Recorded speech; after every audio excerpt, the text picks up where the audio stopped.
মহাসমারোহে জাতীয় লোক আদালত পালিত হলো হাওড়ায়। আপনারা দেখছেন সেই সময়কার বিশেষ মুহূর্তের ধারণকৃত ভিডিও চিত্র আজকের স্বপ্নগর পত্রিকার অনলাইনে। তথ্যবিন্যাসে আমি সৈয়দ রেজওয়ানুল হাবিব আপনাদেরকে সাধুবাদ জানাই আজকের স্বপ্নগর পত্রিকার অনলাইনে থাকার জন্য। এখন শুনুন বিস্তারিত। শনিবার সারা দেশের বিভিন্ন নিম্ন আদালতে বসেছিল জাতীয় লোক আদালত। হাওড়া জেলা আদালতও তার ব্যতিক্রমী নয়।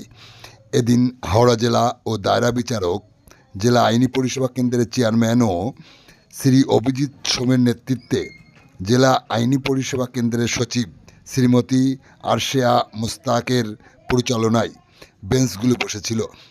জেলা সদর আদালতে 18টি এবং উলুবেড়িয়া মহকুমা আদালতে 3টি বেঞ্চ, সর্বমোট 21টি বেঞ্চ হয়। হাওড়া জেলা আইনি পরিষেবা কেন্দ্রের অফিস মাস্টার প্রসেনজিৎ ভট্টাচার্য জানান, এদিন জাতীয় লোক আদালতে নথিভুক্ত মামলার বেশিরভাগ নিষ্পত্তি ঘটেছে। এই সব মামলার অর্থের পরিমাণ কয়েক কোটি টাকারও বেশি।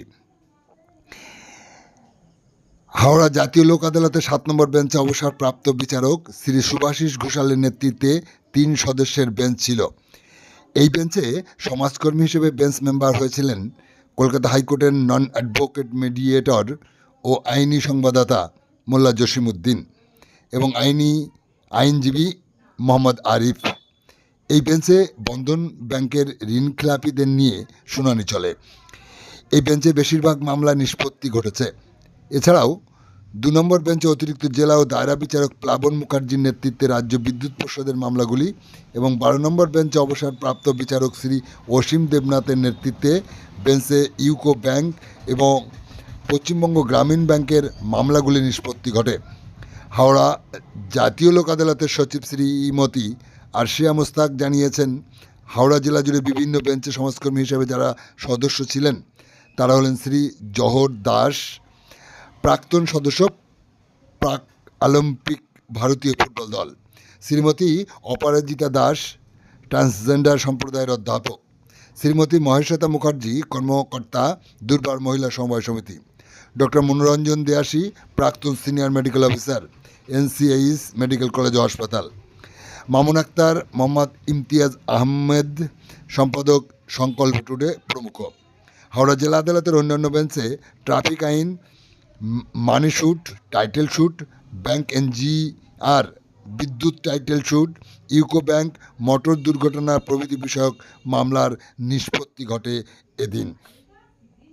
আপনারা দেখছেন সেই সময়কার বিশেষ মুহূর্তের ধারণকৃত ভিডিও চিত্র আজকের স্বপ্নগর পত্রিকার অনলাইনে। আমাদের সাথে থাকুন, দেখতে থাকুন কি বললেন হাওড়া জাতীয় লোক আদালতের সচিব শ্রীমতী আরশেয়া মুস্তাক সহ বিশিষ্টজনেরা। শুনতে চোখ রাখুন, আমাদের সাথে থাকুন। আজ হাওড়া যে লোক আদালত বসেছিল সেই সংক্রান্ত আপনার তথ্য আপনি বলুন। নমস্কার, আমি আরশেয়া মুস্তাক, সেক্রেটারি DLSA হাওড়া। আজকে আমাদের ন্যাশনাল লোক আদালত হচ্ছে। এখন কতগুলো বেঞ্চ আপনার হাওড়া সামগ্রিকভাবে বসেছিল? আমাদের টোটাল 21টা বেঞ্চ হয়েছে।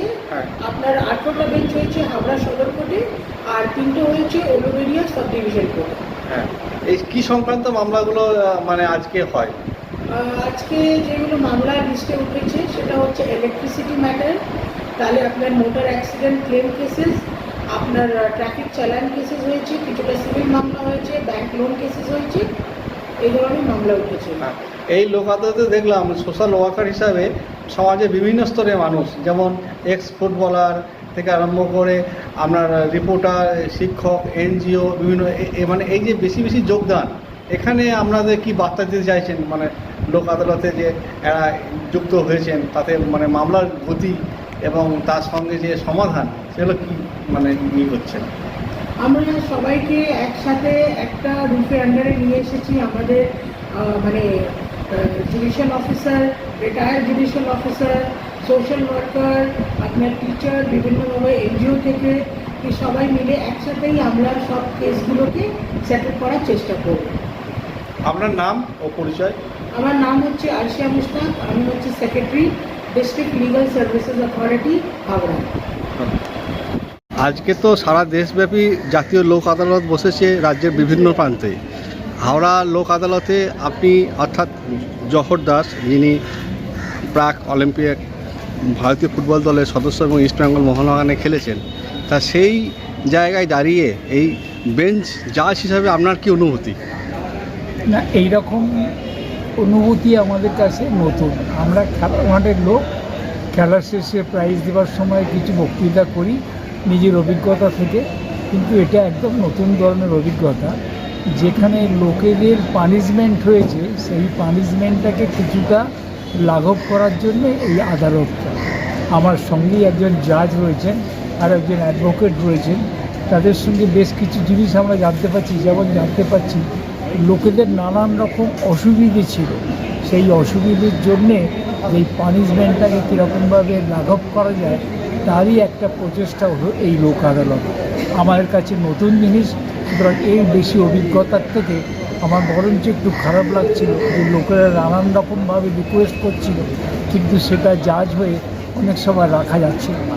এইটাই বলতে পারেন যে নিজস্ব একটু খারাপ লাগার ব্যাপার ছিল। আপনি ভারতীয় ফুটবল দলে প্রাক অলিম্পিক পর্যায়ে কোন সময় প্রতিনিধিত্ব করেছিলেন? এইটা কিন্তু অনেক আগে, পুরনো 1972-তে যখন মায়ানমারের নাম ছিল বার্মা, সেইখানে প্রি অলিম্পিকের আসর বসে। এই আমার সঙ্গে যেমন তরুণ বোস খেলেছে, সুধীর কর্মকার খেলেছে, নিমাই গোস্বামী খেলেছে, এরা সব খেলেছে সেই সময়কার প্লেয়ার। সুতরাং সেই প্রাক অলিম্পিকের খেলা এখনকার যেটা প্রি ওয়ার্ল্ড কাপ কিংবা প্রাক অলিম্পিক হয় একটু ডিফারেন্স আছে, কারণ অ্যারেঞ্জমেন্ট তখন সেই রকম থাকতো না। এখন যেমন বিরাট একটা এলাই কাণ্ড, তখন যেমন এই যে আমরা যেটা বলি ম্যাচ কমিশনার, তখন ম্যাচ কমিশনার বলে কোনো থাকতো না। ওই জন্য এটা বলতে পারেন যে অনেক রিভাইজড হয়েছে প্রাক অলিম্পিকের খেলাটা, এবং খেলার মানও অনেক রকমভাবেই চেঞ্জ হয়েছে। ইস্টবেঙ্গল মোহনবাগানও প্রতিনিধিত্ব করেছেন আপনি? হ্যাঁ, এই মোহনবাগানও খেলেছি, ইস্টবেঙ্গল খেলেছি, তবে আমি এর থেকেও বেশি খেলেছি টাটা স্পোর্টসে। ওখানে আমি 3 বছর ছিলাম, 3 বছরই আমি হাই স্কোরার ছিলাম। আপনার নাম ও পরিচয়? জহর দাস, আমি হাওড়াতেই থাকি, বর্তমানে কোচ। কেন আমরা বলতে পারি কোচিং জীবনে প্রায় শেষ প্রান্তে এসে গেছি। ধন্যবাদ।